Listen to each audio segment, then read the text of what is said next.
नमस्ते जी, वैदिक राष्ट्र में आपका स्वागत है। आज का हमारा विषय है मनुष्य का आत्मा कर्म करने में स्वतंत्र और फल भोगने में परतंत्र है। आज के इस लेख के लेखक हैं वैदिक विद्वान मनमोहन कुमार आर्य, देहरादून से। आगे बढ़ने से पहले आपको बता दें कि वैदिक राष्ट्र पर हम लगातार वेद के सिद्धांतों से जुड़े हुए विषय लेकर आते हैं, इसीलिए वैदिक राष्ट्र को लाइक करें, शेयर करें, सब्सक्राइब करें, अपने कीमती सुझाव कमेंट करें और हमारा वेद प्रचार के इस अमूल्य कार्य में सहयोग करें। आइए विषय की ओर चलते हैं। हमें ज्ञात है व ज्ञात होना चाहिए कि संसार में तीन अनादि नित्य और अस्तित्व पदार्थ का अस्तित्व है। वह तीन पदार्थ हैं ईश्वर, जीव और प्रकृति। ईश्वर व जीव सत्य और चेतन पदार्थ हैं। ईश्वर स्वभाव से आनंद से युक्त होने के कारण आनंद स्वरूप है। जीव आनंद व सुख से युक्त न होने के कारण आनंद और सुख प्राप्ति की चेष्टा करता है।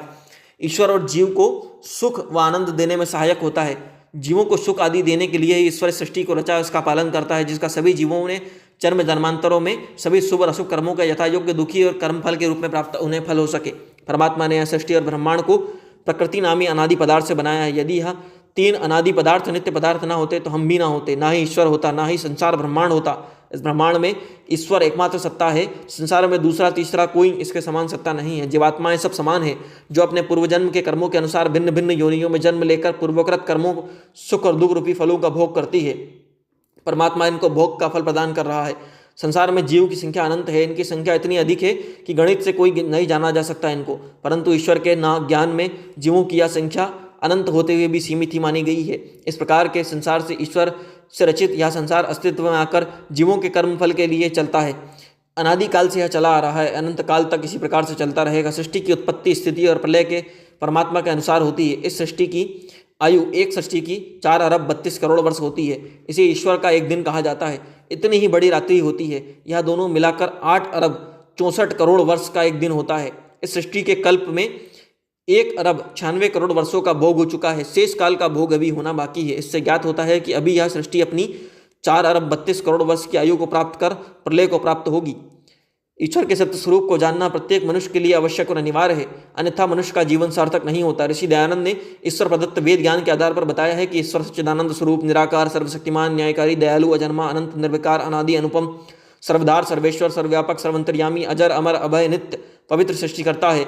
हमारा यह ईश्वर सर्वज्ञ है। उसी ने जीवों के कर्मों के अनुसार सुख और दुख रूपी फल प्रदान करने के लिए, मुक्ति प्रदान करने के लिए साधन रूप में सृष्टि को बनाया है। ईश्वर जीवों के कर्मों का फल विधाता और व्यवस्थापक है। वह वेदज्ञान का दाता भी है। जीव सत्य चैतन्य स्वरूप वाली अल्पज्य, अनादि, अमर, अविनाशी, एकदेशी, ससीम, जन्म मरण धर्मा, वेदाचरण, जन्म मरण से मुक्त होने वाली, मोक्ष आनंद को प्राप्त होने वाली सत्ता है। ईश्वर ने सृष्टि जीवात्माओं की भोग के लिए बनाई है। वेदों में ईश्वर की आज्ञा है कि जीव इस सृष्टि का भोग पूर्वक त्याग करे। वेद में यह भी बताया गया है कि मनुष्य को लोभ और लालच में नहीं आना चाहिए। मृत्यु होने पर यह सब धन पदार्थ यहीं रह जाते हैं, जीवात्मा के साथ परलोक में नहीं जाते। जीवात्मा के साथ उसके ज्ञान कर्म आदि संस्कार ही जाते हैं और परजन्म में भी साथ चले जाते हैं। इसीलिए विवेकशील मनुष्यों को भौतिक पदार्थों संपत्ति का अधिक मात्रा में संचय न कर देवी गुणों को धारण, परोपकार के कार्यों को करके सत्कर्म संपत्तियों का संचय करना चाहिए। इसी से जीव का कल्याण होता है। ऐसा करके ही संसार के सभी जीव अपने लिए आवश्यकता की सुख सामग्री को प्राप्त कर सकते हैं। अधिक संचय से दूसरे प्राणियों को भोग में बाधा पहुंचती है। इसीलिए आवश्यकता से अधिक संचय व्यवस्था का विचार मान्यता अनुचित है, जीवों के हित में नहीं है। ऐसा ही वेद में भी अनुमोदित है। परमात्मा की व्यवस्था में सभी जीव कर्म करने में स्वतंत्र हैं। कर्म का फल जीवों को अनेक जन्म से लेकर भोगना पड़ता है। कोई भी कर्म का फल उसका भोग किए बिना छूटता, निष्फल नहीं होता। कर्म के फलों की प्राप्ति में सभी जीव ईश्वर के अधीन होते हैं। कोई आचार्य या धर्माचार्य भी कर्म का फल भोगने से अपने आप को नहीं बचा सकता। ईश्वर का कर्मफल सिद्धांत अटल है। वह पक्षपात रहित होकर सभी जीवों, विद्वानों, आचार्यों, मतपंथ संप्रदायों के प्रवर्तकों को भी उनके अनुसार न्याय करते हुए कर्मों का फल प्रदान करता है। संसार में कुछ मतों ने यह मिथ्या सिद्धांत प्रवृत्त किया है कि किसी मत विशेष को मानने से मनुष्य के पाप रूपी फल क्षमा कर दिए जाते हैं। यह सिद्धांत मिथ्या है। इस सिद्धांत को तर्क की कसौटी पर सिद्ध नहीं किया जा सकता। यदि इस सिद्धांत को स्वीकार कर लिया जाए तो इसका अर्थ है कि सर्वशक्तिमान, सर्वव्यापक, सर्वैव परमेश्वर, न्याय व्यवस्था उसकी भंग होना, पाप क्षमा करने की मान्यता मत मतांतरों की मिथ्या कल्पना है। इसका तर्क अनुचित और उचित तर्क, इसमें कोई तर्क नहीं है। सभी जीवों का और मनुष्यों का अपने अपने कर्मों के फल भोगने ही पड़ते हैं। सर्वव्यापक, सर्वंतर्यामी ईश्वर की दृष्टि से किसी जीव का कोई कर्म नहीं छुपता। कोई भी जीव रात्रि के गहन अंधकार में भी जो शुभ और अशुभ विचार करते हैं, वह सर्वंतर्यामी को विदित होते हैं।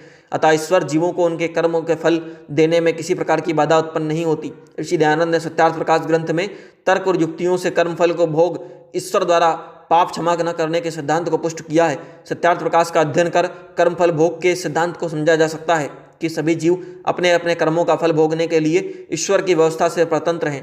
उन्हें कोई भी सत्ता या साधन कर्मों का फल भोगने से नहीं बचा सकता।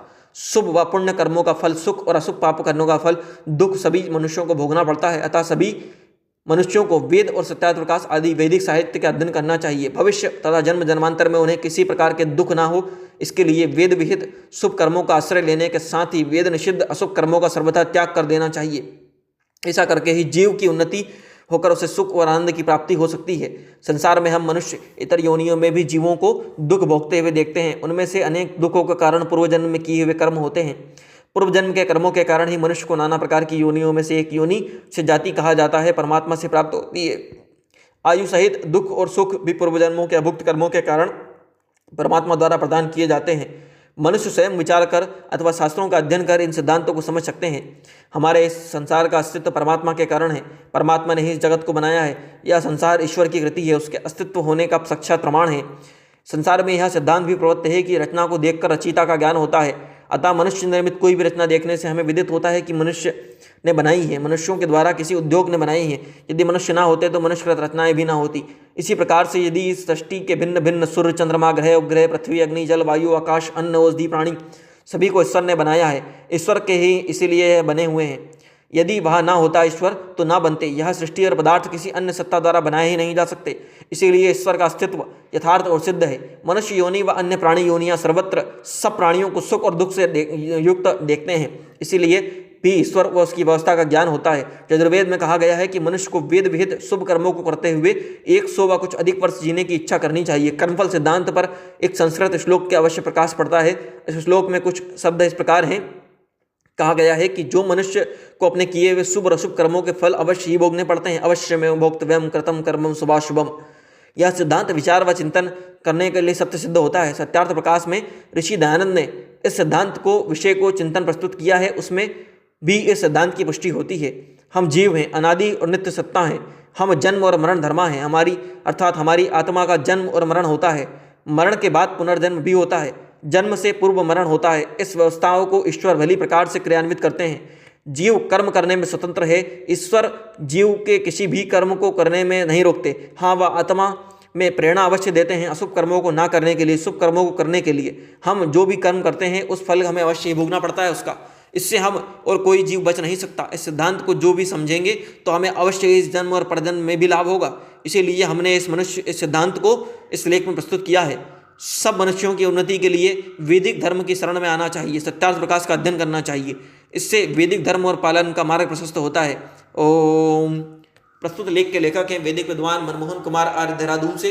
इस तरह के अन्य वैदिक लेखों के लिए, प्रेरणादायक कहानियों के लिए, वैदिक भजनों के लिए वैदिक राष्ट्र यूट्यूब चैनल को लाइक करें, शेयर करें, सब्सक्राइब करें, बेल आइकन की घंटी को दबा दें। अपने कीमती सुझाव कमेंट अवश्य करें। धन्यवाद।